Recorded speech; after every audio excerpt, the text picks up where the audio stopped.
Hello everyone, this is Rajat Manchanda and welcome to the learning tree. आज हम लोग behavioural finance की सीरीज का थर्ड लेक्चर पढ़ने वाले हैं। आज का लेक्चर इतना इंपॉर्टेंट होने वाला है और इसके पीछे रीजन ये है कि जो इस लेक्चर में आज आप पढ़ोगे, जिस थ्योरी के बारे में आप पढ़ोगे, वो थ्योरी बहुत सारे यूट्यूब वीडियोस में एक्सप्लेन तो करी गई है, लेकिन कंप्लीटली ना ही उसका एक्सप्लेनेशन है और ना ही बहुत क्लियर तरीके से उसको समझाया गया है। तो आज हम लोग वो थ्योरी डिस्कस करेंगे जिसका नाम है एक्सपेक्टेड यूटिलिटी थ्योरी। तो आइए स्टार्ट करते हैं। एक्सपेक्टेड यूटिलिटी थ्योरी 1738 में बर्नौली ने दी थी।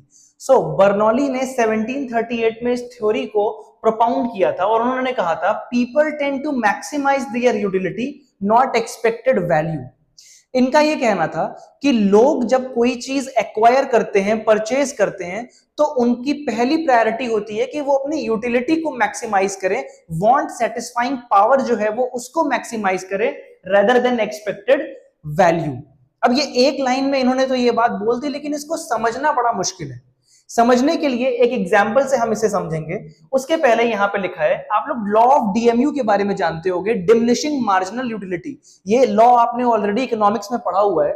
सो लॉ ऑफ डीएमयू क्या बोलता है? As we consume more and more our satisfaction diminishes. अभी मैंने आपको इस बारे में बताया कि अगर हम प्यास लगने पे पहला ग्लास पानी पिएंगे तो वो हमारी वांट को सेटिस्फाई करेगा, but the subsequent glass of water, continuously जब हम पानी पीते चले जाएंगे तो एक समय ऐसा आएगा जो हमारी हर ग्लास से मिलने वाली यूटिलिटी है वो कम हो जाएगी। That is what law of DMU says. लेकिन एक्सपेक्टेड यूटिलिटी क्या बोलती है? Every human tries to maximise his utility. लेकिन हर ह्यूमन बीइंग ये चाहता है कि उसकी यूटिलिटी मैक्सिमाइज होती रहे। अब ये बात तो समझ में आ गई कि लॉ ऑफ डीएमयू ये बोल रहा है कि शुरुआत में आपकी यूटिलिटी मैक्सिमाइज होगी, लेकिन समय के साथ वो कम हो जाएगी। लेकिन एक्सपेक्टेड यूटिलिटी में ये बोला गया है कि ह्यूमन की टेंडेंसी ऐसी होती है, हमारी टेंडेंसी ये होती है कि हम अपनी यूटिलिटी को मैक्सिमाइज करना चाहते हैं।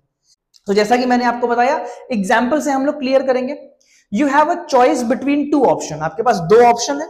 Option number A, receive 50 rupees for sure. आपको मैं 50 रुपए दे रहा हूं और 50 रुपए ले लो, बात खत्म हो गई। Option B, flip a coin, if it's head you win 100 rupees, if it's tail you win 0। और दूसरा ऑप्शन क्या है भाई? पहले ऑप्शन में मैंने आपको बोल दिया कि 50 रुपए ले लो, बात खत्म।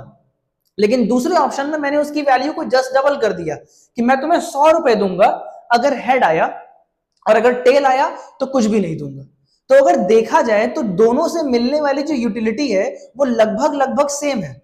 सो the expected monetary value of options are same. यहां पे दोनों से मिलने वाली जो मॉनेटरी वैल्यू है वो लगभग उसका एवरेज अगर आप देखोगे तो वो सेम ही है।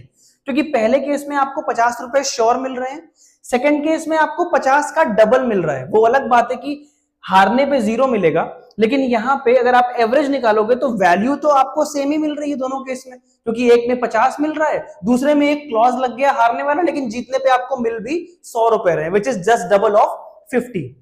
तो इस केस में the guaranteed 50 has higher expected utility for them. लोगों के लिए मोस्टली जो लोग होंगे वो चूज करेंगे गारंटीड 50, यानी कि ऑप्शन नंबर 1। वो इसलिए ये चूज करेंगे क्योंकि यहां पे उनको जो यूटिलिटी मिल रही है, एक्सपेक्टेड यूटिलिटी मिल रही है, वो उनके हिसाब से हायर है। वहां पे कोई रिस्क नहीं है, वहां पे उनको 50 रुपए श्योर शॉट मिल जाएंगे।